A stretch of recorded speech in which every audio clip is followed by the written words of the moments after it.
¿Cómo están? Em, espérenme 5 segundos para empezar a compartir las diapositivas y conversar el día de hoy.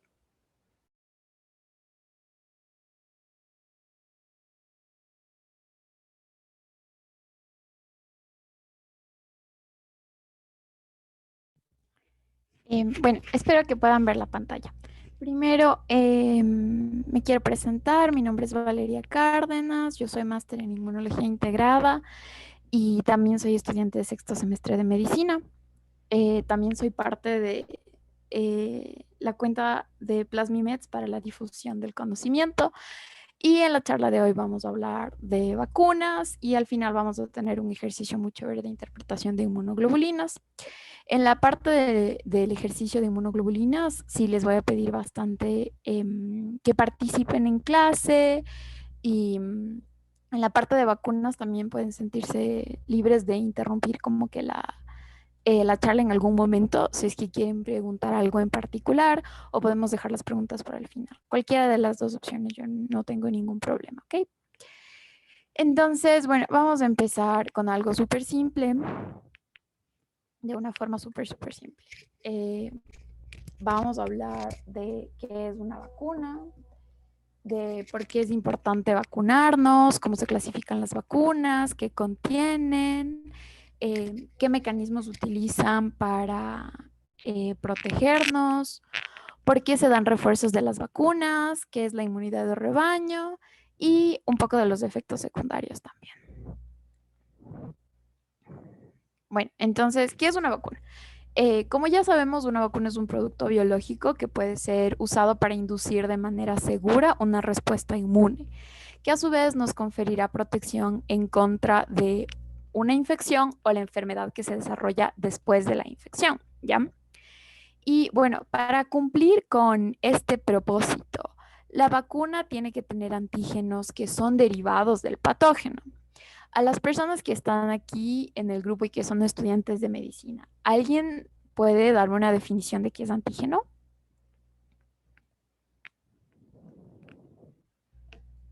Nope. Bueno, eh, un antígeno, para ponerlo en términos súper generales, es una parte muy pequeñita del patógeno del que nosotros estamos interesados. Entonces, como pueden ver en este dibujo súper simplificado, un antígeno va a ser una pequeña parte que se encuentra en la superficie de la bacteria. En términos más científicos, ustedes, si son estudiantes de inmunología este semestre o si ya fueron, deben saber que un antígeno va a ser una secuencia de aminoácidos, es decir, que un antígeno tiene un origen proteico, ¿ok? Pero para todo el público en general, un antígeno se puede explicar como una pequeña parte del patógeno que es la que estimula toda la respuesta inmune. Entonces, para que cumpla con este propósito, la vacuna tiene que tener antígenos que son derivados del patógeno. Nuestra vacuna tiene que tener un pedacito del patógeno, ¿ok? O si no, lo que también puede tener es un pedacito del patógeno que es producido sintéticamente, ¿ya? Y representa al antígeno de la bacteria o de lo que sea que nosotros estamos estudiando. Este es el componente esencial de la mayoría de las vacunas, una proteína, un antígeno, una parte chiquitita. Y también hay vacunas conjugadas con polisacáridos, de las que vamos a hablar más adelante, y conversaremos también de los adyuvantes. Algo súper esencial es que tienen que recordar que una vacuna explota la habilidad extraordinaria del sistema inmune humano para responder a los patógenos y luego para acordarse que ya se encontró con ese patógeno y puede generar una segunda respuesta inmune más fuerte, ¿ok? Entonces, la protección que nos brindan las vacunas cuando nosotros nos ponen este pequeño antígeno se evalúa de tres maneras diferentes en los ensayos clínicos. Si pensamos en una vacuna, quiero que a los que son estudiantes de medicina pueden pensar también en los ensayos clínicos que se utilizan para determinar si es que un fármaco puede o no puede ser utilizado. Una vacuna atraviesa de, el mismo proceso de evaluación. Entonces, la protección que nos brindan las vacunas se evalúa eh, primero viendo si es que la introducción de la vacuna previene la infección, también reduce la severidad de la enfermedad y puede reducir las tasas de hospitalización. En el caso, por ejemplo, en el contexto de la pandemia, la reducción de las tasas de hospitalización y sobre todo la reducción de la tasa de mortalidad ha sido el objetivo de muchas campañas de vacunación, como por ejemplo la del Reino Unido. Entonces, hay diferentes tipos de vacunas y vamos a empezar con una clasificación inicial o una clasificación clásica. La clasificación en inglés es live, las que son activas, atenuadas, y las non-live, las que son inactivas. ¿Por qué es importante hacer esta diferenciación? Porque las que son atenuadas, pero son live, estas van a tener un componente atenuado del patógeno relevante o van a tener una cepa atenuada de la bacteria relevante. Entonces, estas podrían tener el potencial teóricamente de replicarse de manera descontrolada en individuos inmunodeprimidos o inmunocomprometidos, como por ejemplo los pacientes que ya desarrollaron el síndrome de inmunodeficiencia humana o los pacientes que han tenido un trasplante de órganos y por lo tanto toman fármacos que comprometen la función de su sistema inmune. O también pacientes que tienen inmunodeficiencias congénitas. Entonces, en este caso, estos pacientes no pueden recibir este tipo de vacunas atenuadas. Un ejemplo muy claro es el de la vacuna de la fiebre amarilla. Por ejemplo, esta vacuna está prohibida para los pacientes que tienen inmunodeficiencias de los linfocitos T, porque puede causar enfermedades neurotrópicas o viscerotrópicas en estos pacientes. ¿Ok? Ejemplos de estas vacunas son la vacuna para el sarampión, para la rubiola y para las paperas, o la vacuna oral de la polio o la BCG, que es la vacuna que nos ponen el primer día que nacemos para la prevención de la tuberculosis.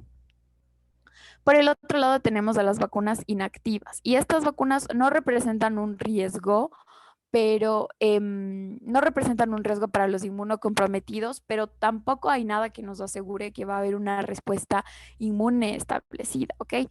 Entonces, de esta tal vez hablemos un poco más adelante, pero básicamente estas vacunas se basan en pequeños componentes del patógeno al que nosotros estamos estudiando. Entonces, aquí puede ser el organismo completamente muerto, en el que tenemos la vacuna de la Bordetella pertussis, que es la vacuna de la tosferina, o también la vacuna que tiene el virus inactivado de la polio.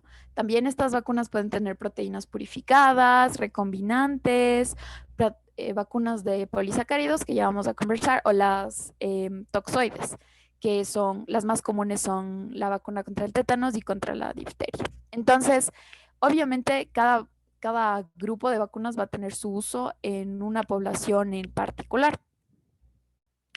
Aquí hay una clasificación mucho más amplia de las vacunas, ¿ok? Tenemos, como ya les dije, las vacunas que son atenuadas, pero al fin y al cabo contienen en sí el patógeno que nosotros vamos a estar estudiando o el patógeno contra el que nosotros queremos desarrollar la infección. Y aquí tenemos las vacunas de la fiebre amarilla, de la influenza, la vacuna oral de la polio, el sarampión, las paperas y la rubiola, la vacuna BCG que ya mencioné. También tenemos las completamente inactivadas en las que ponemos todo el organismo muerto y aquí tenemos, por ejemplo, la vacuna de la hepatitis A, la vacuna contra la rabia, tenemos las toxoides, en la que solamente nosotros ingresamos al organismo la toxina producida por las bacterias, porque al final esta es la que está causando la enfermedad. Y también tenemos las vacunas de subunidad, que son las proteínas purificadas, recombinantes, de las que ya vamos a conversar más adelante. Una vacuna que no está tan popularizada es la vacuna del virus del papiloma humano, y aquí nosotros tenemos una partícula que se parece al virus, pero no es el virus, y cumple más o menos la misma función de estimular al sistema inmune. Entonces, ¿cuál sería la reacción inmune o cómo va a funcionar esta vacuna? Creo que es muy importante que los que ya han estudiado inmunología, ya pasaron ese semestre, vamos a hacer un recorderis, y a los demás pues vamos a tratar de ponerlo en términos muy simples, ¿ok? Cuando la vacuna entra, atraviesa la piel, el músculo, todos estos elementos se convierten en antígenos. ¿Se acuerdan que ya conversamos de lo que era un antígeno al inicio? Y algunas vacunas también tienen adyuvantes, que básicamente son como banderas rojas, son como señales de extra o son como banderas rojas. Estos adyuvantes simplemente van a activar también al sistema inmune. Los que se acuerdan, o si no, el sistema inmune tiene dos ramas, la rama innata y la rama adaptativa. Y la rama innata es la que reconoce ese momentito, las señales, y la adaptativa es la rama que se demora más en establecer la respuesta inmune. En todo caso, ojalá que nunca se olviden, los antígenos son reconocidos por las células dendríticas, que son las células presentadoras de antígeno por excelencia, y estas células van a presentarle este pedacito, esta señal, a un linfocito T. El linfocito T será capaz de comunicarse con el linfocito B, que es muy importante en todo este proceso, porque este es el linfocito que va a empezar a producir los anticuerpos y pues este linfocito B se va a transformar en una célula de memoria, que ya vamos a aclarar ese concepto, y también se va a transformar en una célula plasmática que va a producir el anticuerpo, ¿ok? Entonces, cuando nosotros somos vacunados, hay toda una serie de reacciones inmunes que están pasando en nuestro cuerpo. Básicamente, una célula conversa con la otra y esta conversa con la otra para que se establezca la respuesta inmune. Y esta parte es la rama adaptativa del sistema inmune. Y como saben, pues los que se acuerdan de cuarto semestre, esta respuesta toma tiempo, no es inmediata, no es innata. Entonces, esa sería como la respuesta básica, ¿no es cierto? Cómo van a generarse esos anticuerpos que últimamente son muy comunes y de los que se habla bastante, ¿no es cierto? Se van a generar cuando la célula o el linfocito B converse con el linfocito T y este reciba la información de la célula presentadora de antígeno. Ahora, hay algunas bacterias, por no explayarnos. Tenemos al meningococo, por ejemplo, a la Neisseria meningitidis, al Streptococcus pneumoniae y al Haemophilus influenzae. Estas bacterias en su superficie lo que ellas tienen es un polisacárido, es un azúcar. Entonces, nuestro sistema inmune no puede generar el mismo tipo de respuesta que generaría para un antígeno. Va a montar una respuesta que va a durar mucho menos, que va a ser mucho menos específica. Y es por eso que la ciencia se ha encargado de conjugarle, es decir, al polisacárido, a este azúcar, le ha unido químicamente con otra proteína que normalmente es un toxoide, puede ser el toxoide del tétanos o de la difteria, para que el polisacárido que viene como en una cadenita va a activarle, no sé si están viendo, esperen, ya. El polisacárido va a activarle al linfocito B. Y al mismo tiempo, cuando nosotros agregamos la proteína transportadora, que como ya les dije puede ser un toxoide, esta célula, el linfocito B reconocerá el polisacárido, pero el linfocito T va a reconocer la proteína transportadora. Y de esta manera nos aseguramos que la respuesta inmune que se produzca sea la más adecuada y cumpla más con la función que nosotros queremos darle a esa vacuna. Entonces, aquí hay bastantes detalles inmunológicos. Lo que tienen que acordarse es que las vacunas que no son conjugadas solo tienen el polisacárido, no producen células de memoria, que son muy importantes para el segundo encuentro con el patógeno, la afinidad del anticuerpo no madura y la respuesta inmune no se produce en infantes que tienen menos de 2 años.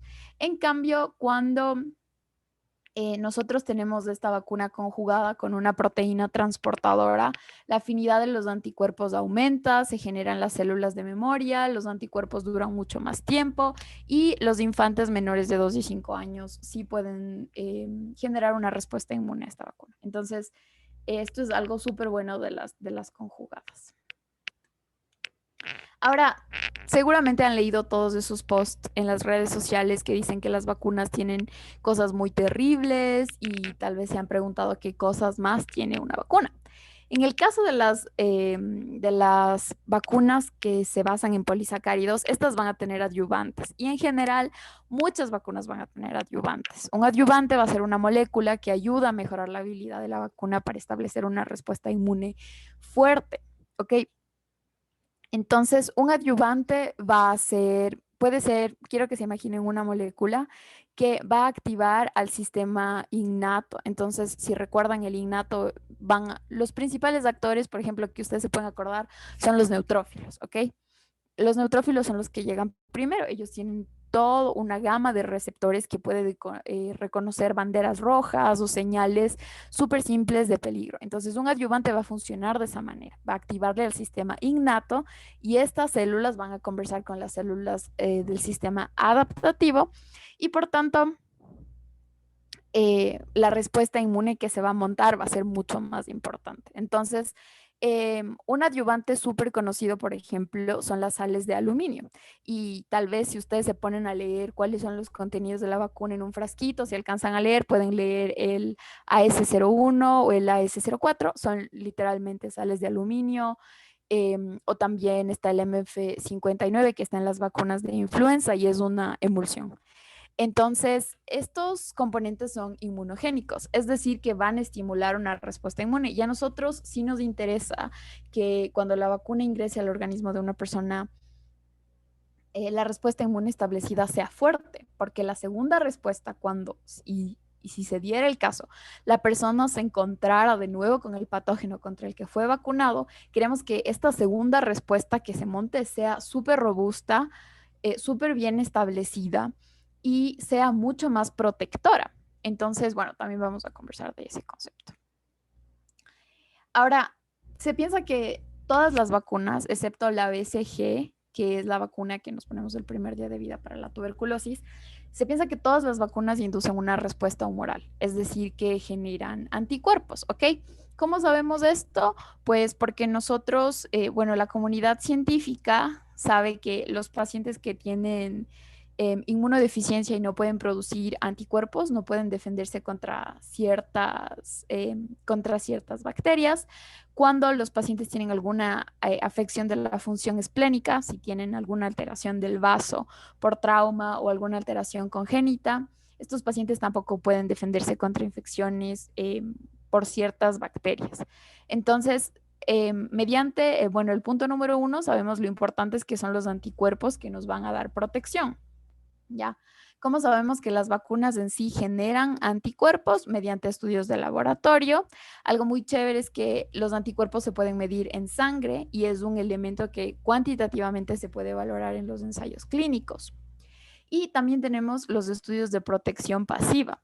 Y un ejemplo súper básico de los estudios de protección pasiva, que ni siquiera es un estudio, es simplemente algo que es comprobado que pasa, es que algunos anticuerpos atraviesan la placenta de madre a hijo y de esa manera el niño que cuando nace tiene un sistema inmune muy deficiente tiene protección que la madre le ha dado. O también sabemos que los anticuerpos como la IgA que se pasan en la leche durante la lactancia protegen al niño durante muchas infecciones en las primeras etapas de su vida. Entonces, sabemos que los anticuerpos igualmente van a proteger a la persona. Ahora, ¿cuánto duran estos anticuerpos? Y seguramente esta es una pregunta que tal vez les hacen mucho o ustedes se han preguntado cuando leen todas las noticias de las vacunas. Eso va a depender de la edad del receptor de la vacuna, también de cuál es el antígeno que nosotros estamos ingresando al cuerpo y cuántas dosis de refuerzo le vamos a dar. Vamos a hablar más de las dosis de refuerzo más adelante, pero para hablar de la edad del receptor de la vacuna, les quiero decir que no sé si se han dado cuenta que los programas de vacunación son súper amplios durante el primer año de vida, incluso durante los primeros meses de vida. Eso puede darse por algunas razones, pero hay dos razones importantes que espero que nunca se olviden. Número uno, la mayoría de las vacunas van a protegernos contra enfermedades que normalmente son responsables de una alta mortalidad infantil. Muchos de los niños que son menores de 5 años se morían en el pasado por enfermedades que ahora nosotros no tenemos por las vacunas. Entonces, por eso también se escoge muy bien la edad en el momento en el que ellos van a... Los niños, la verdad es que tienen en los primeros 2 años de vida y en general tienen un sistema inmune muy deficiente y pues obviamente en ese momento de la vacunación van a requerir múltiples dosis de refuerzo y otros elementos más. Entonces, ¿Cuánto van a durar los anticuerpos en una persona adulta que se vacunó? ¿O cuánto durarán en una persona adulta mayor? ¿O cuánto duran en un niño? Hay muchos estudios que miden la duración de forma poblacional, pero quiero que se acuerden que el sistema inmune de cada persona es diferente y nuestro background ambiental y genético también es diferente y esto puede influir en cuánto van a durar los anticuerpos que se generen de nuestra vacuna. Ahora, tal vez si ya pasaron cuarto semestre se acuerdan de esto. Las vacunas también producen memoria inmunológica. Entonces, lo que está aquí es simplemente es una historia muy bonita. Al inicio de la historia hay la primera infección. Por primera vez yo me enfrenté 1 a 1 contra la bacteria que me quiere infectar y que me quiere enfermar. Mi sistema inmune le vio a la bacteria y estableció toda la respuesta inmune, se activaron los linfocitos B, los linfocitos T y lo primero que va a producir son IgMs, ¿ok? Entonces, cuando ustedes encuentren niveles elevados de IgMs, probablemente considerarán que la infección está en una etapa inicial. Es una infección aguda, porque lo primero que mis células van a producir es IgM o inmunoglobulina M. Y pueden producir un poquito de IgG, si es verdad, pero mis células y mi sistema necesitan bastante tiempo, necesitan un largo tiempo para producir IgG que sea útil, que tenga una afinidad alta, es decir, que se una muy fuerte al antígeno, que no le deje escapar, que pueda detectarle. Y para eso necesita tiempo. Entonces, esta primera respuesta que yo voy a montar va a aparecer probablemente en 10 días. Los anticuerpos de manera general, yo empezaré a producirlos de 5 a 10 días. No vamos a producir tantos anticuerpos, los niveles de IgM sí serán altos, pero no serán tan altos. Y la afinidad será baja, ¿no? Entonces, esa es la primera respuesta. Ahora, en el segundo capítulo de mi historia, yo me vuelvo a encontrar con la bacteria. Es mi segundo encuentro con la bacteria. Pero para esto, mi sistema inmune ya está preparado. Entonces puede producir mucho más rápido y niveles mucho más altos de IgG, que tienen una afinidad mucho más alta, es decir, que se van a unir al antígeno de la bacteria mucho más fuertemente. Y además de eso, van a dejar una traza de células de memoria. Las células de memoria van a ser esas células que van a guardar un archivo. Dicen, yo ya me vi con la bordetella pertussis, entonces voy a guardar un archivo de que ya me encontré con esta bacteria. La próxima vez que la encuentro, yo saco el papel, ya sé con qué matarle y es muy sistematizado. Eso es muy chévere. Y las vacunas se basan en este concepto que a nosotros nos pasa de manera súper normal, que o sea, sin que yo esté vacunada, si yo me encuentro con la bacteria la primera vez, esto es lo que va a ocurrir y seguramente para la segunda vez yo ya voy a estar mucho más fuerte. En las vacunas lo que nosotros hacemos es introducir el antígeno, es decir, forzamos el primer encuentro. Le ponemos fecha y hora al primer encuentro para que en el segundo encuentro, si es que pase, yo ya esté mucho más fuerte y además tenga este archivo, ¿no? Esa es la base. Ahora, ¿desde cuándo funciona la memoria inmunológica? Esto también es muy importante. Por ejemplo, esto va a depender del tiempo de incubación del patógeno y aquí es algo muy importante. Si alguna vez ustedes estos meses se han encontrado con historias como que personas han sido vacunadas y a los 2 días de lo que fueron vacunadas les empezaron los síntomas del COVID o hay gente que se vacunó pero igual se enfermó del COVID. ¿Cómo podríamos explicar estas cosas? ¿Ya? ¿Desde cuándo se va a establecer la memoria inmunológica? La respuesta de memoria puede ser suficiente para protegernos en contra de patógenos que tienen un periodo de incubación lo suficientemente largo para que una respuesta inmune se desarrolle. En otras palabras, yo necesito yo necesito todos estos días para que se generen esos anticuerpos súper chéveres y súper fuertes. Yo necesito todo este tiempo para que se formen las células de memoria. Si a mí me vacunan el día cero, ¿ok? Y una persona ya entra en contacto con el virus al día 2, tal vez el sistema inmune no va a tener el tiempo suficiente para montar esa respuesta protectora originaria de la vacuna. Tal vez la respuesta inmune que se va a formar es la natural, la original, y esto obviamente va a dar lugar a los síntomas. Entonces, Si el periodo de incubación es lo suficientemente largo y le permite 3 o 4 días a los linfocitos B de memoria para que generen incluso anticuerpos con una afinidad muchísimo más alta, entonces nosotros vamos a tener esa respuesta protectora, por supuesto. Pero esta respuesta de memoria puede no ser suficiente para proteger al individuo si el patógeno es capaz de producir enfermedad severa dentro de horas o días después de la infección inicial. Entonces, si hay alguna bacteria en la que yo me infecto ese día y unas 3 horas después yo ya tengo todos los síntomas, incluso si ese día me vacunaron, yo no le di suficiente tiempo a mi sistema inmune para que se generen los anticuerpos. Entonces, si el periodo de incubación es muy corto o si el comienzo de los síntomas es muy rápido, antes de que los niveles de anticuerpos hayan alcanzado un nivel sobre el umbral de la protección, tal vez este sistema no funcione, ¿ya? Y también esto depende de cada vacuna. De forma general, pues tenemos que los patógenos que tienen un periodo de incubación largo, vamos a tener suficiente tiempo para que se genere un alto nivel de anticuerpos. Pero los patógenos que tienen un periodo de incubación corto, vamos a tener muy poco tiempo y tal vez ya van a empezar los síntomas antes de que los anticuerpos hayan sido producidos y por lo tanto la respuesta no va a ser tan protectora. Y hay algunas vacunas, como por ejemplo la de la fiebre amarilla, que la respuesta dura toda la vida. Entonces, una vez que se establece el pico, toda la vida yo tengo niveles de anticuerpos que me van a proteger. Pero eso depende del tipo de vacuna, depende del momento en el que yo entre en contacto con el antígeno. Entonces, es muy importante que tengamos todas estas cosas en cuenta, ¿ok? Entonces, ¿de qué depende que nos protejan o no nos protejan las vacunas? Obviamente de los factores genéticos, de los factores ambientales, de la edad. Como ya les expliqué, la mortalidad es más alta en los primeros 5 años de vida.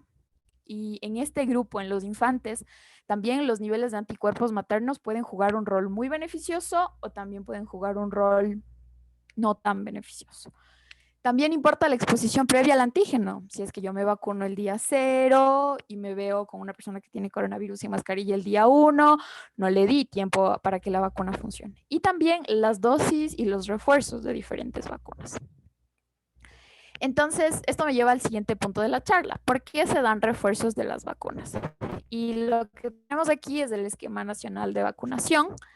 Y yo estoy segura que todos sabemos que a los niños a los menores de 1 año, por ejemplo, hay hasta 3 dosis de ciertas vacunas, a los de menores de 2 años también hay hasta una cuarta dosis o un refuerzo, y incluso hasta los 9 años se dan la quinta dosis o el segundo refuerzo de esta vacuna. ¿Ya? ¿Por qué hacemos esto? ¿Por qué damos refuerzos? En algunos casos, por ejemplo, en el caso de la vacuna para el virus del papiloma humano, la inmunización puede producir protección que va a persistir por décadas. Pero también tenemos otras vacunas que inducen respuestas de anticuerpos que duran muy poco, como por ejemplo la vacuna contra la tosferina y la vacuna del virus del sarampión inactivado. Estas dos vacunas que nosotros damos súper temprano durante la vida de una persona causan respuestas que duran mucho, mucho menos. Y además, nosotros queremos proteger a los niños menores de 1 año y ya sabemos que ellos no montan respuestas inmunes adecuadas porque todavía no tienen un sistema inmune tan efectivo. Entonces, ¿qué es lo que nosotros vamos a hacer? Nosotros queremos generar inmunidad a largo plazo. Y yo sé que si yo le doy la primera dosis, él genera anticuerpos, genera memoria, pero vive muy cortito. Le duran solo un par de meses esa protección. Entonces yo le doy un refuerzo, le doy otra dosis para que la protección le dure más, le doy otra dosis y es comprobado que la provisión de 5 a 6 dosis de tétanos o difteria pueden proveer protección para toda la vida y por lo tanto ya no vamos a requerir refuerzos de la vacuna en la adultez. Entonces, ¿por qué hay hasta 5 dosis de la DPT, que es la difteria, tétanos, tosferina? Porque yo sé que si yo le vacuno hasta los 9 años las 5 dosis, el resto de su vida ella va a tener anticuerpos siempre, yo ya no voy a tener que vacunarle más. Y con el resto de vacunas, tal vez 2 dosis son suficientes, pero es importante recordar que no es tan fácil generar esta inmunidad que nosotros queremos tener, que nos dure toda la vida, que nos proteja bien. Los anticuerpos pueden disminuir, los niveles pueden reducirse y esa protección que nosotros necesitábamos puede ya no estar presente. Entonces, Por esto estamos dando los refuerzos en los niños. Y es por eso que los programas de inmunización se los planea muchísimo durante los primeros años de vida, porque ahí es cuando la mayoría de las infecciones son fatales. Y bueno, les voy a contar un caso muy chévere que es el de la tosferina y conecta muy bien con el siguiente tema de la charla. Y nosotros aquí en Ecuador obviamente tenemos la vacuna para la tosferina, la bacteria que causa tosferina es la Bordetella pertussis, pero en el Reino Unido hacen algo muy interesante.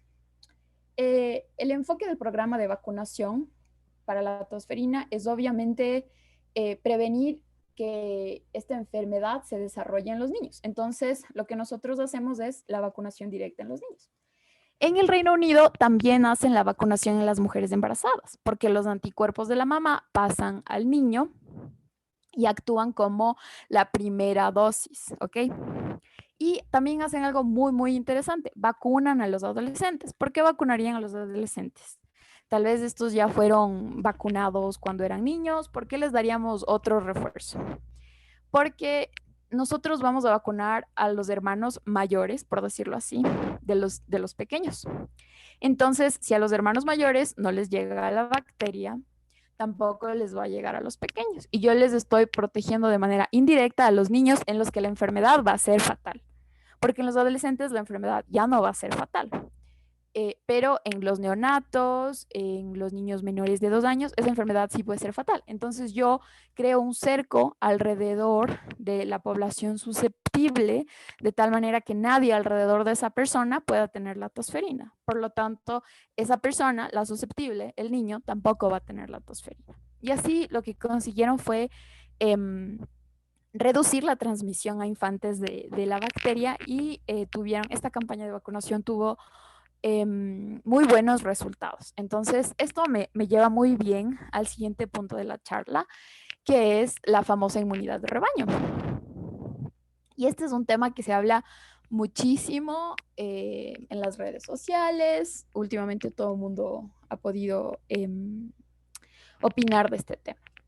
Usualmente las vacunas pueden prevenir las manifestaciones clínicas de una infección o pueden prevenir la infección, es decir, impiden que el virus entre a esa célula o que la bacteria infecte esa célula, o lo que impiden es que no se manifieste la enfermedad. Pero hay algunas vacunas, muchas, que además de prevenir la enfermedad, pueden protegernos de infección asintomática o también pueden prevenir la colonización del patógeno, es decir, ni siquiera le van a dejar entrar. Si consiguen esto, si la vacuna consigue esto, puede reducir la adquisición del patógeno de una persona a la otra. Entonces, esto nos brindaría esta inmunidad de rebaño. Entonces, si vemos aquí la primera imagen, nosotros vamos a ver que si todas las personas son, si hay una persona enferma, esta persona enferma puede pasar la enfermedad a todos los susceptibles que están en azul y después todos van a estar enfermos y quedarán uno o dos susceptibles. Ahora, en un contexto que me parece que es el que estamos viviendo aquí, hay una persona enferma, hay una persona vacunada y hay una persona susceptible. Pues no hay suficientes personas vacunadas como para evitar que la enfermedad se transfiera a otra persona.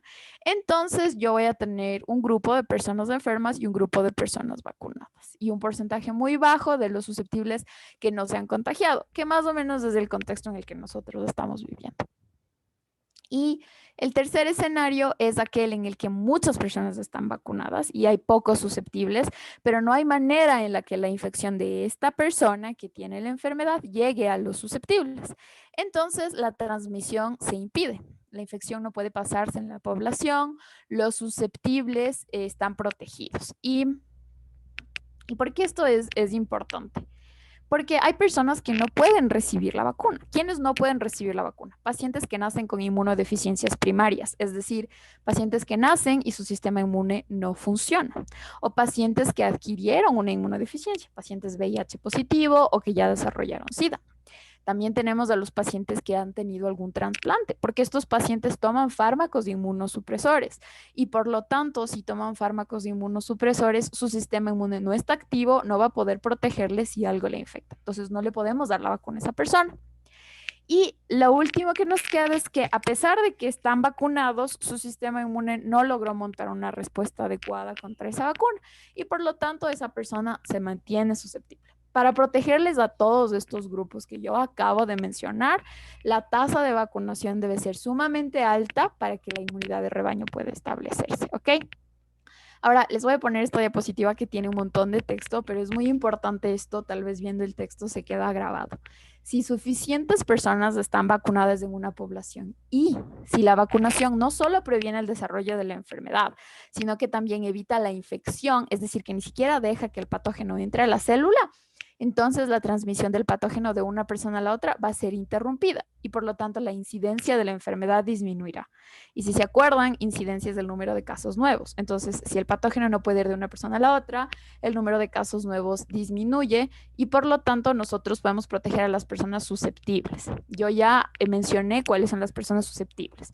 Entonces, todos, no estoy diciendo que si se vacuna el 50% del país le va a poder proteger al otro 50% del país, porque no es así como funciona la inmunidad de rebaño. Y es para protegerles a los susceptibles, en particular a los grupos que yo ya mencioné. Ahora, ¿cuál es el umbral? ¿Cuál es ese porcentaje necesario? Vamos a tener patógenos altamente transmisibles, como los que causan sarampión o tosferina. El 95, miren, el 95% de la población tiene que estar vacunada para prevenir un brote de sarampión o tosferina. No hace falta mucho. Si la tasa baja al 90% por los movimientos de antivacunas o lo que sea, ya no sirve que el 90% esté vacunado, porque van a haber brotes de enfermedades. Lo más chévere de vacunarse uno es que puede contribuir a proteger a otras personas, aparte de protegerse a uno mismo. Pero si las tasas de vacunación caen, van a ocurrir brotes de enfermedades.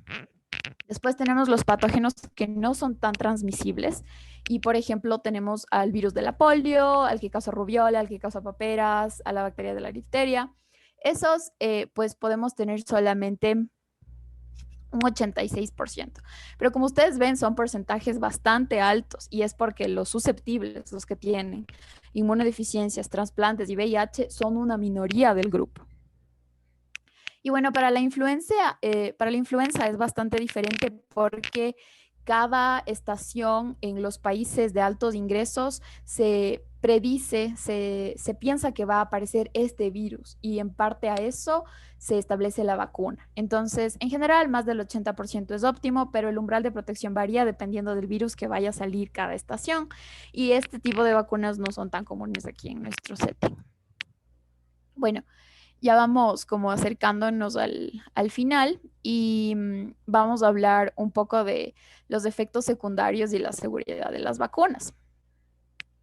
Ahora, antes de pasar esta diapositiva, también quería mencionar que em, otro ejemplo de esta inmunidad de rebaño, que no era un elemento que se pensó cuando se instaló esta vacuna, pero es algo que sí se alcanzó, es que, por ejemplo, la vacuna para el virus del papiloma humano fue inicialmente creada para proteger a las personas de cáncer cervical, sobre todo a las mujeres. Entonces, los programas estaban dirigidos a las niñas. Sin embargo, también podía proteger a los niños.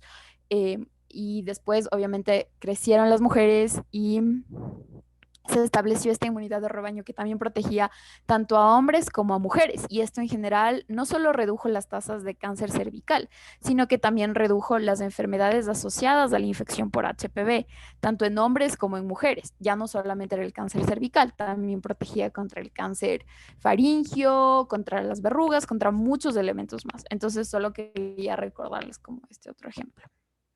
Y esta es probablemente una de las características más importantes de los programas de inmunización, porque una vacuna puede proteger a más individuos que la persona que está recibiendo la vacuna. Ahora sí podemos hablar de los efectos secundarios y la seguridad de las vacunas. Las vacunas son seguras como intervenciones para defender a la salud humana. Obviamente hay efectos secundarios. Los más comunes se van a asociar a la activación del sistema inmune innato y se reportan en los ensayos clínicos. Y ya sabemos los más comunes, probablemente han escuchado dolor en el sitio de infección, eritema, es decir, que se enrojece la zona, edema localizado, al paciente le puede dar fiebre, cefalea, mialgia, letargia, artralgia, y esto se puede presentar en los primeros 2 días de la vacunación. Y lo que va a reflejar estos efectos sistémicos o secundarios son esta respuesta inmune e inflamatoria, que es muy importante para el desarrollo exitoso de la protección inducida por la vacuna. Y hay muchos papitos que cuando se vacunan a los niños, los papás tienen miedo de estos efectos secundarios y piensan que la vacuna les está causando una enfermedad, pero en realidad no está causando una enfermedad. La vacuna lo que está causando es esta exitosa respuesta inmune. Entonces, de ahí también es muy importante la comunicación de la parte científica con los papás, de explicar, ¿no? Y aliviar esta preocupación. Ahora hay algunos efectos secundarios no se detectan en los ensayos clínicos, sino en la etapa de vigilancia, es decir, una vez que el fármaco, la vacuna ya se ha introducido. Y estoy segura que si escucharon de este caso, 17 millones de personas fueron vacunadas y solo hubieron 36 casos de trombopatías o coagulopatías, perdón.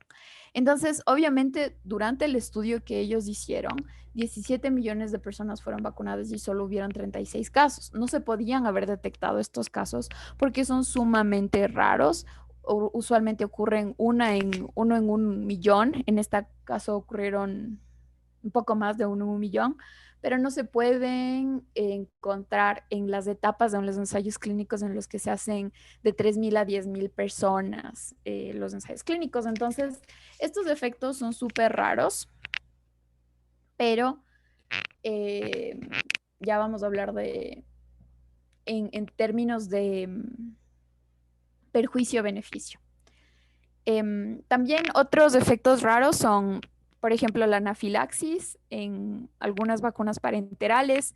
Como les digo, estas ocurren menos de una en un millón de dosis, pero por esto es tan importante que el personal que está en el sitio de vacunación esté entrenado para hacerse cargo si es que ocurriera esto. Y algo también muy importante, las vacunas, aparte de que tienen adyuvantes, también tienen cosas que son súper esenciales para que la vacuna funcione y no se dañe. Simplemente tienen estabilizantes. Las vacunas también tienen preservantes, tienen elementos que le permiten mantenerse. Entonces, durante el proceso de manufactura, además de estos componentes, en el sitio donde la vacuna se va a producir durante el proceso de manufactura, trazas de ciertos elementos pueden agregarse. Trazas, por ejemplo, de huevo, trazas de látex, trazas de polietilenglicol. Y a un nivel poblacional, en las personas que no tienen alergia a ninguno de estos componentes, no hay ninguna prueba de que estas trazas de elementos vayan a causar alguna alteración en el sistema inmune o en la salud de esa persona. Entonces, yo, por ejemplo, no tengo alergia al huevo, no tengo alergia al látex, yo puedo irme a poner una vacuna porque si hay trazas de eso, no me va a afectar a mi salud. Si hay entre el grupo alguien que tiene, por ejemplo, alergia al huevo o alergia al látex, no podrá recibir esa vacuna porque si hay en la fábrica o en el proceso de manufactura esas trazas pueden introducirse, sería muy peligroso como arriesgarle al paciente de esa manera. Pero por lo demás, las vacunas son completamente seguras. Y ahora también hay estos que no son ni efectos secundarios, sino son cuentos, son inventos. Tal vez porque las vacunas funcionan tan bien y las enfermedades para las que fueron diseñadas ya no son tan comunes, han habido asociaciones inadecuadas entre vacunas y condiciones de salud que pueden ir naturalmente en la población. Estoy segura que deben haber escuchado del link el supuesto link entre las vacunas y el autismo. Fue un solo paper incorrecto que nadie más pudo probar y por lo tanto ahora se sabe que no hay ninguna evidencia de que haya una asociación entre estos dos componentes. También, por ejemplo, se dice mucho en estos posts antivacunas y así que el tiomersal, que es uno de estos elementos que les digo que necesitamos, preservantes, estabilizantes, adyuvantes. Entre estos tenemos al tiomersal y también hubieron como estos cuentos de que el tiomersal podía estar asociado al autismo. Entonces, científicamente el tiomersal no se ha asociado a ningún riesgo de autismo, pero se ha retirado del mercado este compuesto. No porque haga algún daño que está científicamente comprobado, sino porque por precaución a las masas, porque la gente leía que su vacuna venía con esto y no quería ponerse la vacuna, simplemente lo retiraron. ¿Ok? Entonces, los efectos raros existen, son muy, muy, muy, muy pequeños y también tenemos los efectos comunes que ya todos conocemos. Lo que nosotros ya estamos como para terminar la charla, entonces, bueno, la parte de vacunas, entonces lo que les estoy poniendo aquí es algo muy chévere, es el punto en el que la vacunación se introdujo para diferentes patógenos en el Reino Unido. Y es súper chévere ver cómo el número de casos va a disminuir.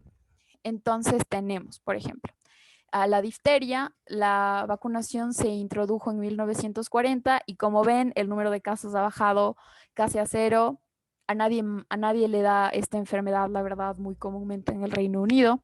Tenemos al meningococo del grupo C, se vacuna contra un elemento de la cápsula, se introdujo en el 99 y ven cómo los casos disminuyeron y otra vez están como en cero.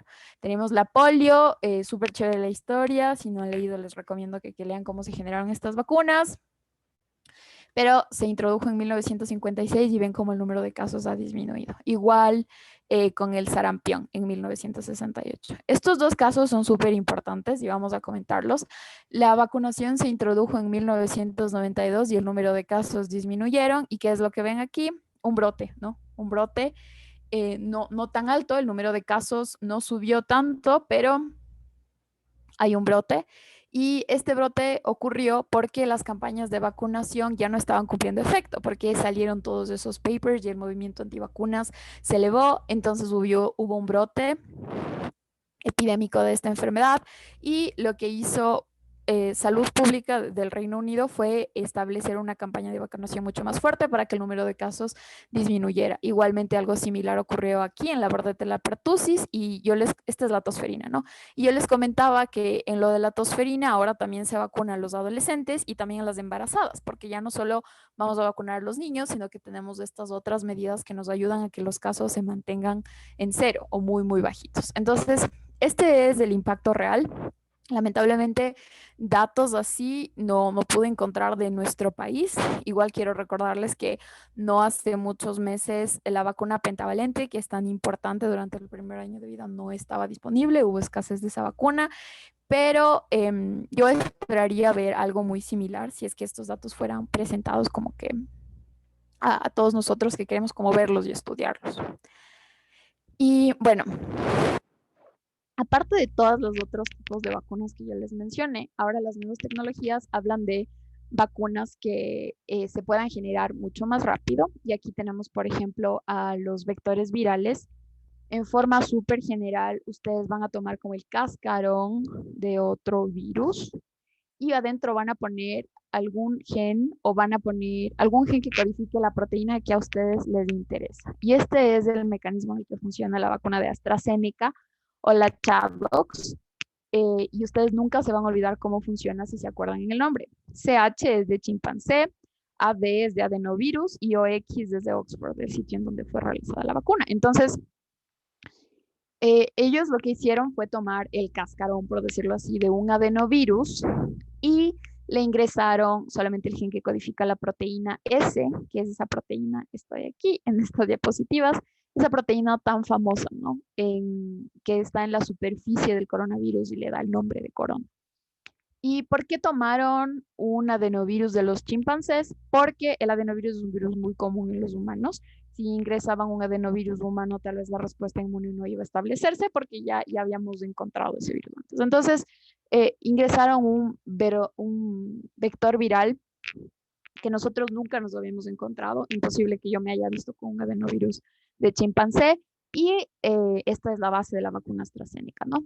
La otra base son las vacunas de ácido nucleico, en especial la vacuna del ARN, que ahora está en papers, pues ya la identifican, y esta es la famosa vacuna de Pfizer. Entonces, esta vacuna es simplemente nosotros ingresamos el material genético y una cobertura, ¿no es cierto? Liposoluble, cuando eso entre a la persona, pues la célula probablemente empiece a producir este tipo de proteína y se va a montar toda una respuesta en contra igual de la proteína S, que es la de la corona. Y cuál es como uno de los problemas de esta vacuna es que requiere toda una cadena de frío para que esté estable. y una cadena de frío no se encuentra como que en todos los países. Y estas son otras dos que son experimentales. Si es que han leído algo de las vacunas contra el cáncer, probablemente habrán leído de las vacunas contra las células dendríticas. Entonces aquí tenemos las vacunas, todas las vacunas que se están estudiando para el SARS-CoV-2 en nuestro país, de lo que yo tengo conocimiento, ponen esto de aquí, la de Pfizer, ponen la de AstraZeneca, de la Universidad de Oxford, y ponen la Sinovac. Igual, al final de la charla yo les voy a dejar como que el link del paper si alguien quiere ir a leer con más detenimiento estas vacunas. Pero, por ejemplo, la de Pfizer tiene una eficacia del 95%, es decir, que miren, todos los participantes en los ensayos clínicos hasta la fase 3 es este artículo, producieron anticuerpos que eran neutralizantes contra el virus. Entonces, eso es súper, súper interesante. Incluso la de Pfizer puede producir respuestas de los linfocitos T, que son muy difíciles de medir porque la mayoría de los linfocitos T se quedan en los ganglios linfáticos, ¿no? En el caso de la AstraZeneca, todas las personas que recibieron la primera dosis produjeron anticuerpos neutralizantes. También hubieron respuestas de los linfocitos T y en las personas de 18 a 55 años la eficacia era del 90% y en los mayores del 62.1%. Por eso es que esta vacuna algunos países no las ponen en personas mayores de 65 años. Las personas que recibieron Sinovac, pues tenemos que del 92 al 97% de las personas produjeron los anticuerpos después de recibir las dos dosis, 2 o 4 meses aparte, y bueno, todavía este paper no reportaba como que la eficacia. Entonces, hay muchas otras alternativas. Y en todo caso, la peor vacuna es la que no se pone. Todas estas vacunas tienen reportes científicos de que son eficaces. Ahora, para terminar, quiero conversar de los retos más grandes para la vacunación. Una, la infraestructura, que hayan cadenas de frío en todos los sitios, que hayan sitios de vacunación, que haya personal entrenado. Otra, que existe este movimiento antivacunas y hay muchas personas que vacilan antes de ponerse la vacuna. No hay que, no hay que olvidarse de la desinformación gracias a las redes sociales. Yo pienso que es muy importante que la información sea transparente y que sea accesible en un lenguaje que todos entienden para que no exista esta vacilación, porque lo que la ciencia produce se debería entender por todos. Y también tenemos las prioridades comerciales. Ahora, por ejemplo, las vacunas deberían ser, en mi opinión, una vacuna para las personas y no para las ganancias. Pero las compañías igual venden las vacunas, la patente no se ha liberado en nuestros casos, en el caso de la pandemia, y obviamente eso demuestra las prioridades comerciales. Estos tres retos, como pueden ver, no son retos científicos, son retos sociales. No son tan importantes, no es tan importante aquí el rol del científico que está en el laboratorio generando la molécula de ARN, sino es acerca de la sociedad, acerca de lo que leemos, del material que consumimos, dónde está el dinero invertido, etcétera. Y bueno, obviamente hay retos científicos. Sería genial generar vacunas para el VIH o el virus de la hepatitis C, que son patógenos sumamente variables y eso sí son retos científicos. Entonces, para terminar esta parte de la charla, antes de hacer lo de los ejercicios de las inmunoglobulinas, quiero dejarles este mensaje final. Yo pienso que comunicar efectivamente la ciencia detrás de la creación de las vacunas hacia el público es súper esencial. Hay mucha gente que no sabe todo lo que les estoy conversando hoy y cree en otros elementos y es por eso que hay tanta vacilación. Entonces, los estudios y los reportes deben ser transparentes en un lenguaje familiar para cualquier miembro de la sociedad y se debe difundir el conocimiento. No es solo la ciencia detrás de la creación de las vacunas, sino también las autoridades que deben coordinar e impulsar las campañas de inmunización como una herramienta de salud pública. Y por último, las vacunas deben ser consideradas un bien público para las personas y no para las ganancias. Entonces, bueno, lo siguiente que tenemos va a ser los ejercicios de interpretación de inmunoglobulinas. Voy a tomarme 2 minutos. Igual, si alguien quiere dejar alguna pregunta en el chat durante estos 2 minutos para que cuando regresemos de este break las resolvamos. Eso.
Hola chicos, ya regresamos. Estaba en esta diapositiva para justo contestar la pregunta de la persona. Muchas gracias por tu pregunta y vamos a contestarle ahorita ya. Primero vamos a empezar haciendo este ejercicio y tengo muchos de estos reportes, así que no se preocupen. ¿Quién puede decirme, si a ustedes les llega este reporte, quién puede decirme em, qué es lo que le dirían al paciente?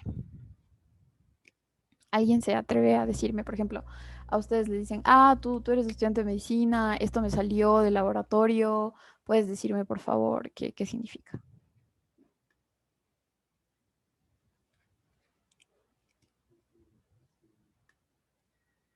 ¿Alguien? Acuérdense que esta parte es más práctica, así que podemos hacer esto juntos. Los dos primeros hago yo y espero que después como que participen más, ¿ya? Entonces, Bueno, obviamente ustedes saben que este paciente le han hecho un PCR y el PCR le sale positivo. Entonces se reporta que el paciente es positivo para el SARS-CoV-2, por lo tanto tiene la enfermedad. No sabemos los síntomas, no sabemos nada más, solo estamos leyendo lo que está aquí escrito. Ahora, esta parte es la que yo quería y es la parte que nosotros vamos a interpretar juntos. No es reactivo si los valores se encuentran menor a 1 y este paciente tiene 0.6 de la IgM y 0.07 de la IgG. Entonces tiene niveles muy bajos de los anticuerpos, lo que a mí en todo caso me haría pensar que este paciente o está en la fase inicial de la infección o es un paciente que no va a generar anticuerpos, no sabemos. Pero esta es la manera, idealmente, cuando a alguien le van a hacer una prueba de COVID, idealmente nunca se vayan a olvidar que el gold standard va a ser el PCR. Ya, ¿cómo pueden ustedes diagnosticar si una persona tiene o no tiene la enfermedad? Va a ser el PCR, ¿ok? Ustedes no pueden diagnosticar que una persona, nosotros no somos médicos, todavía somos estudiantes, así que no podemos diagnosticar, pero si ustedes ven un reporte, si solo les dan la parte de anticuerpos, ustedes no tienen suficiente material para decir que esa persona tiene o no tiene el COVID. Un reporte así que viene con la respuesta del PCR y también viene con el reporte de los anticuerpos es lo más correcto. Ya, pero si solo les llegan los anticuerpos no son el gold standard, no son una prueba diagnóstica. Quiero que nunca se olviden que los anticuerpos se pueden utilizar a nivel epidemiológico para saber el porcentaje de la población que estuvo en contacto con el virus, nada más. Entonces, si ustedes, vamos a ver diferentes como que escenarios rápidamente, pero este paciente, miren, salió positivo, pero todavía no ha generado anticuerpos. Entonces, este paciente o no va a generar anticuerpos o está en una etapa inicial. Realmente la parte de los anticuerpos súper subjetiva porque no sabemos cuáles síntomas tiene el paciente. Lo único que a mí me dice que el paciente tiene o no tiene va a ser la PCR. Entonces, eso nunca se olviden porque puede ser que a ustedes les lleguen muchos de estos reportes y eso va a ser solamente para que ustedes sepan si esa persona ha estado en contacto o no con el virus. No pueden decir que alguien ya se curó, no pueden decir que alguien se enfermó. Eso nunca se olvida. Y bueno, vamos a la siguiente diapo. Ya, aquí estamos. Entonces, justo quería abrir el chat porque una pregunta era, en el caso de que una persona se haya vacunado la primera dosis para el COVID-19, ¿cuánto tiempo necesita el organismo para generar la respuesta inmunológica adecuada y así no contagiarse? Esto que está de aquí es como de un reporte generado por la Organización Panamericana de la Salud.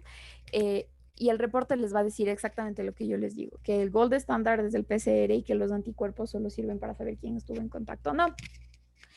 Entonces, miren, si la persona ya se vacunó, nosotros queremos saber cuándo ya está lista y cuándo ya no se va a contagiar, ¿no es cierto? Esa era la pregunta. ¿Cuánto tiempo necesita el organismo para generar la respuesta adecuada y así no contagiarse? La persona va a contagiarse probablemente aquí, va a presentar los síntomas aquí. Una persona enferma. Ahora hagamos de cuenta que es una persona sana que se vacunó. Entonces se vacunó el día 0 y esta persona, como ustedes pueden ver aquí en la gráfica y también espero que sepan que la generación de anticuerpos es bastante diferente de una persona a la otra persona. Entonces, típicamente después de 14 días, la mayoría de los pacientes van a generar anticuerpos, pero los pacientes pueden tomarse entre 3 y 40 días para generar anticuerpos y típicamente en un promedio 14 días. Entonces, este paciente, digamos que puede generar anticuerpos alrededor del día 8 y aquí va a generar el IgM y en realidad cuando va a estar protegido probablemente con los niveles de IgG. Entonces va a empezar a producir, cuando una persona va a empezar a producir anticuerpos, típicamente 14 días después de la vacunación. Y por eso es que a algunas personas los efectos secundarios de la vacuna le pueden durar hasta como que 15 días. Puede ser, como cada sistema inmune es diferente, y a esa persona puede ser que genere anticuerpos como 40 días después de la vacunación. Entonces, ¿cuál es el tiempo ideal? Probablemente 14 días, porque típicamente la mayoría de las personas empiezan a generar anticuerpos 14 días después de que se encuentran con el antígeno. Esa sería como la respuesta de esa pregunta. ¿Cuánto tiempo necesita el organismo? En promedio 14 días. Puede demorarse más de 14 días, puede ser diferente dependiendo de la vacuna y también dependiendo del sistema inmune de la persona y si tiene otras comorbilidades. Y espero que eso haya respondido a la pregunta, o si no, pues me dejas en el chat para aclarar eso. Entonces, bueno, les ponía este gráfico para que no se olviden que, miren, este paciente en cambio se infectó este día y generó síntomas 2 días después. Del día -2 hasta el día 14 podemos hacerle una PCR y el paciente lo vamos a poder detectar. Y cuando le vamos a poder detectar los anticuerpos, van a ser, en este caso, puede ser a partir del día 8, típicamente puede ser del día 6 al día 40, en promedio 14. Y obviamente esto va a cambiar va a cambiar un poquito, así como de 6 a 8, va a cambiar un poquito dependiendo de cuál es el manual que están leyendo o cuál es su referencia. Pero imagínense, digamos que una persona, ustedes estuvieron en contacto, o su paciente o la persona que les manda el reporte de anticuerpos para que ustedes les ayuden. Esta persona estuvo en contacto con alguien que tenía COVID el día -2.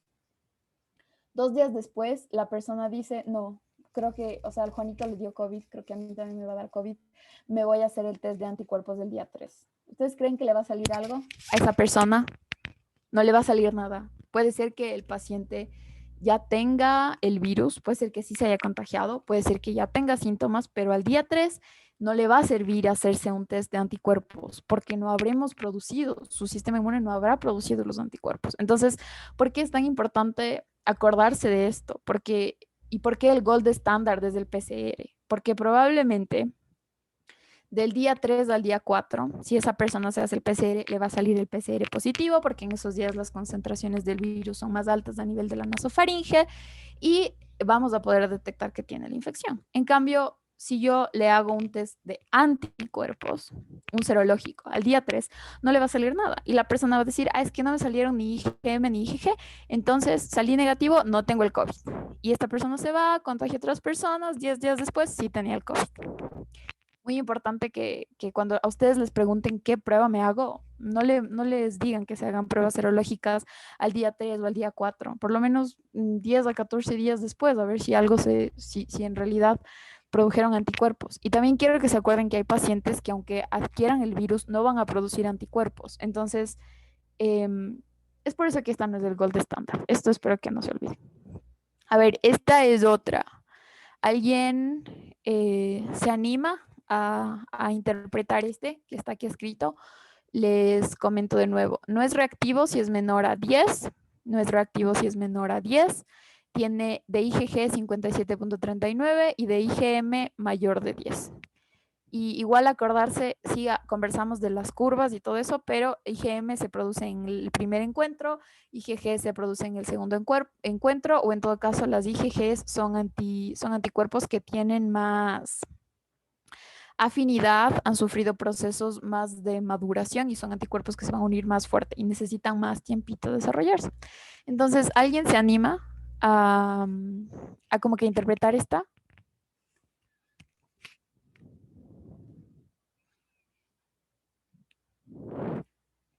¿Alguien? Bueno, les digo esta y espero que la próxima. Ah, sí, alguien alzó la mano. Em, Prende tu micrófono, por fin. Yo, si es que la inmunoglobulina GM, perdón, que es la primera que se libera, está baja, pero la inmunoglobulina G está mayor a 10, creería yo que o estamos en el segundo contacto o esta enfermedad avanzó más de 14 días, que sería creo, cuando empieza a disminuir el contacto, la inmunoglobulina M. Entonces sí sería positivo. Muchas gracias por tu participación. Sí, muy bien. O sea, cuando decías que ya habían pasado como más de 14 días, eso es muy correcto, porque nosotros sabemos que la IgM es la que va a presentarse o va a aparecer en los primeros días. ¿Se acuerdan? Es como parte de, em, es parte de la infección aguda, es un indicador de infección aguda, ¿no es cierto? Entonces, correcto. Esto podría ser un segundo encuentro, si es verdad, podría ser un segundo encuentro. También podría ser lo que dijo su compañera, que esta enfermedad ya ha progresado. Y esto es lo que yo, cuando veo este reporte, yo le diría a esta persona, usted ya estuvo en contacto con el virus porque ya tiene IgG. Entonces, yo no sé, ahorita a mí me pasan el reporte, a ustedes les pasan el reporte. No les dicen cuáles son los síntomas ni nada. Entonces yo veo la IgG elevada y digo, sí, este paciente ya estuvo en contacto con el virus y ha estado en contacto, estuvo en contacto con el virus hace más de 14 días, probablemente hace más de 20 días. Este paciente ya estuvo en contacto y de ahí le pregunto, ¿usted tuvo síntomas? Sí, sí, tuve cefalea, perdí el sentido del gusto, perdí el sentido del olfato y yo digo, caso sospechoso, porque no es, o caso probable en todo caso, porque no es caso confirmado, porque el gold estándar va a ser la PCR, pero es muy probable que tenga, porque la IgG nos indica que es posible que tenga, y además me dijo que tenía los síntomas. Entonces, muy bien lo que dijo su compañera, puede ser que la enfermedad haya progresado, como ya no tiene IgM, no está en la fase aguda de la enfermedad, puede ser que este paciente también puede ser asintomático, porque estos reportes son así, o sea, son de gente que nunca tuvo ningún síntoma, le mandaron a hacer en el trabajo y le salió la IgG positiva. Entonces, un paciente que tuvo la infección asintomática y nunca se enteró, y nosotros no vamos a saber, podíamos decir un promedio más o menos de hace 20 días que estuvo en contacto con el virus. Eso es todo lo que yo puedo decir. Y si todavía tiene el virus, ¿cómo sé? Tiene que hacerse una PCR. Y si ya no tiene el virus, ¿cómo sé? Tiene que hacerse una PCR. Muchas gracias, Caroline, por tu participación. Vamos al siguiente reporte. A ver, este, algo similar, ¿no? Similar a lo que vimos con su compañera, elevados los IgGs, pero no tiene mucho IgM. Entonces, yo que le digo, usted estuvo en contacto con el virus hace más o menos más de 14 días. Lo correcto es, ¿tiene síntomas? ¿No tiene síntomas? Dependiendo de eso voy y le pregunto, usted sí tiene síntomas, tiene que hacerse una PCR para que le diagnostiquen. No tiene síntomas, tiene que hacerse una PCR porque puede que sea sintomático y contagie. O puede ser que la PCR le salga negativa, solo tenga los IgGs y solamente le quedó la protección. Veamos, este es similar, ¿no? Elevadas las IgGs, las IgMs en cero. A ver aquí. Este es similar al primero que vimos, miren. Y esto es importante. El paciente salió en el PCR positivo, pero los niveles de IgG y de IgM son muy bajos. Entonces, nunca se olviden que un paciente puede tener los niveles de anticuerpos bajos y eso no es diagnóstico porque puede ser que sí sea positivo y para eso necesitamos la PCR.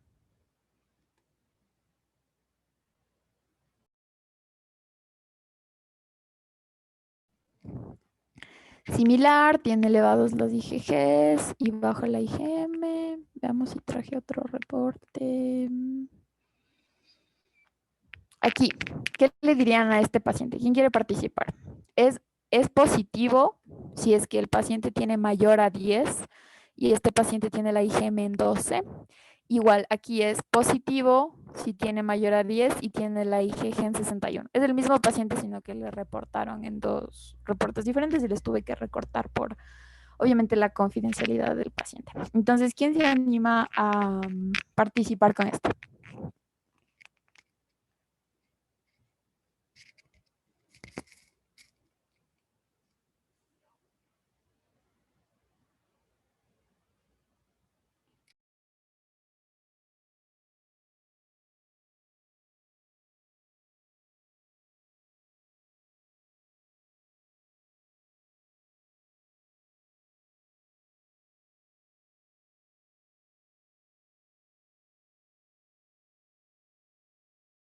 ¿Alguien se anima? Marcos tiene elevado la mano. Prende tu micrófono, por favor. Sí, no sé, tal vez que el paciente, o sea, recién nomás se ha contagiado del virus, pero ya, o sea, tiene cierto tiempo también, porque, o sea, todavía tienen las IgM elevadas, o sea, todavía tiene un valor significante y ya tiene IgG, o sea, no dice que ya tiene más de 14 días, o al menos 14 días desde que se contagió.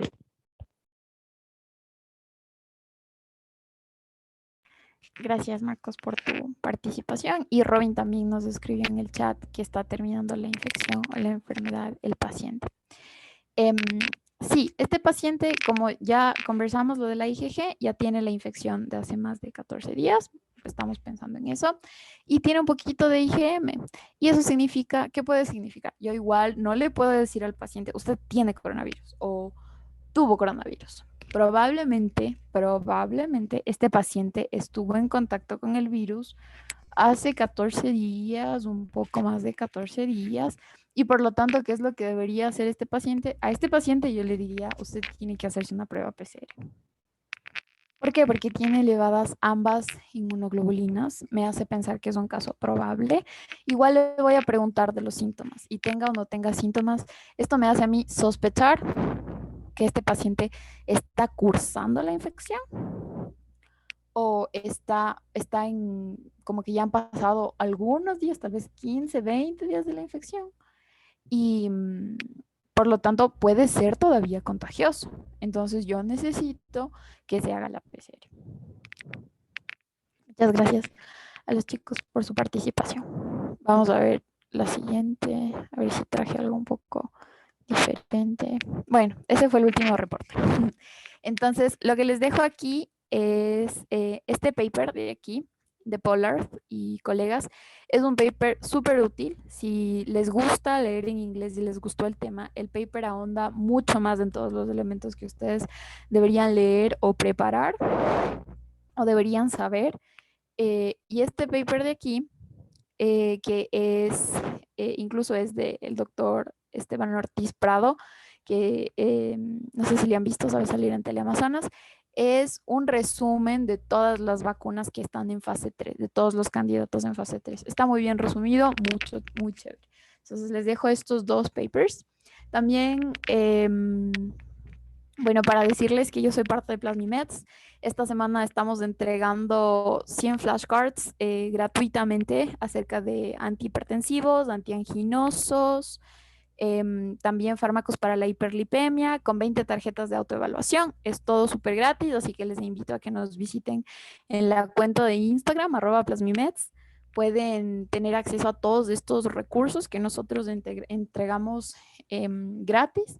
Y bueno, les esperamos. Igual, las personas que quieran, nosotros vamos a entregar en la cuenta de Instagram las diapositivas. En caso de que quisieran las diapositivas, síganos y nosotros les podemos entregar los recursos igual de esta charla. Voy a revisar el chat una vez más para ver si no me olvidé de responder nada. La prueba PCR, Génesis Domínguez nos pregunta, ¿la prueba PCR hasta qué día continúa dando positiva? Esto es muy interesante. Hay pacientes que ya no tienen los síntomas. Pero la prueba PCR le sigue dando positiva. ¿Y de eso de qué depende? Eso depende de, todavía puede tener el paciente, número uno, trazas del virus en circulación o puede tener trazas del virus en la zona nasofaringea y por eso la prueba de PCR se mantiene positiva. Y realmente eso depende del sistema inmune de cada persona, va a depender de las comorbilidades de cada persona. Entonces, si ustedes, si alguien le dice, yo ya me curé del coronavirus, ustedes le tienen que decir, ya te hiciste la PCR, te salió negativa. Solo de esa forma van a saber si la persona ya se curó. Porque lo importante de que si la PCR le sigue saliendo positiva ¿es ese paciente todavía contagioso? ¿Puede todavía contagiar a otras personas? Y todavía hay muchos estudios acerca de en qué momento un paciente va a dejar de ser contagioso. Entonces, en ese caso, no hay como una respuesta certera para esa pregunta, porque yo he visto que es diferente en cada paciente.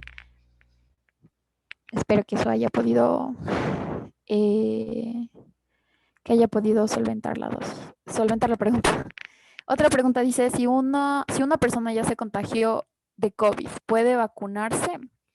Idealmente, si una persona ya se contagió de COVID y se recuperó, ese paciente ya va a tener la respuesta inmune montada, idealmente va a tener la memoria. Entonces, hay algunos papers que sugieren que ese paciente ya tiene la memoria celular, ya tiene el archivito y idealmente no necesitaría vacunarse porque ya se encontró con el virus y ya tiene la producción de anticuerpos establecida. Ahora, eso es súper diferente. Como yo les decía, hay pacientes que no desarrollan los anticuerpos, pero puede que desarrollen la inmunidad celular mediada por los linfocitos T, si se acuerdan del cuarto semestre. Entonces, puede ser que esa persona se contagió, generó los anticuerpos y no necesita la vacuna. Puede ser que se contagió y no generó los anticuerpos y no generó ningún otro tipo de memoria. Y la ciencia todavía, o sea, los artículos todavía no se definen en si esto, o sea, quienes que ya se contagiaron deberíamos vacunarles para evitar la reinfección. Por ahora me parece que la idea principal es que si ya se contagió, no se vacune. Pero otra vez el sistema inmune es súper diferente en cada persona, entonces hay que como que seguir leyendo más de eso, porque como es una enfermedad tan nueva, todo se está restableciendo. En caso de una reacción anafiláctica después de la primera dosis, no hay ningún inconveniente en aplicarse la segunda dosis, nos dice Luisa Delgado. Si ya hay una reacción anafiláctica después de la primera dosis, no le van a poner a ese paciente la segunda dosis porque esa reacción anafiláctica se desarrolló porque la persona es súper alérgica a ese antígeno o a lo que sea que tuvo esa vacuna. Entonces es muy posible que no le pongan la segunda dosis. Brianna, si una persona se vuelve a contagiar, no le van a dar síntomas tan fuertes porque ya ha desarrollado anticuerpos. Esa es la idea, ¿no? Idealmente, si ya se contagió una vez, ya tiene los anticuerpos y se vuelve a contagiar, pues ya no debería desarrollar síntomas tan fuertes, o puede ser que simplemente no desarrolle síntomas porque el sistema inmune es mucho más efectivo, pero este virus es súper diferente y seguramente han escuchado full que hay muchas cepas que están generándose. Hay cepas, hay la sudafricana, hay la que recién llegó aquí. Bueno, hay muchas cepas diferentes, ¿no es cierto? Entonces puede ser que yo me contagié con el SARS-CoV-2 clásico y después me veo con el sudafricano y tal vez mis anticuerpos no son tan efectivos contra el sudafricano. Entonces ahí yo puedo desarrollar síntomas fuertes. Puede desarrollarse como otra enfermedad con el curso general. Eso.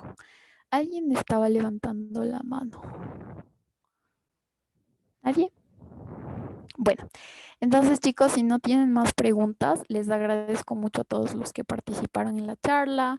Muchas gracias por sus preguntas y espero que les haya servido. No se olviden de seguirnos en Plasmimeds y si es que están más interesados en el tema, les invito a leer este paper que es súper básico y está en un idioma en un lenguaje que pueden entender todos. Espero que estén muy bien, cuídense y bueno. Gracias. Muchas gracias. Que estén muy bien. Muchas gracias. Gracias. Vale, por esa intervención. Ha estado bastante completa y bueno, de parte de Juntos agradecerte porque a veces como que los médicos nos olvidamos del respaldo científico y prácticamente tú lo sustentaste todo con artículos y eso es súper chévere. Espero que las personas que te escucharon aprendieran bastante y en especial esto que rescato. Muchas gracias, Bye. Gracias a todos los participantes y nos vemos el día de mañana para las siguientes conferencias.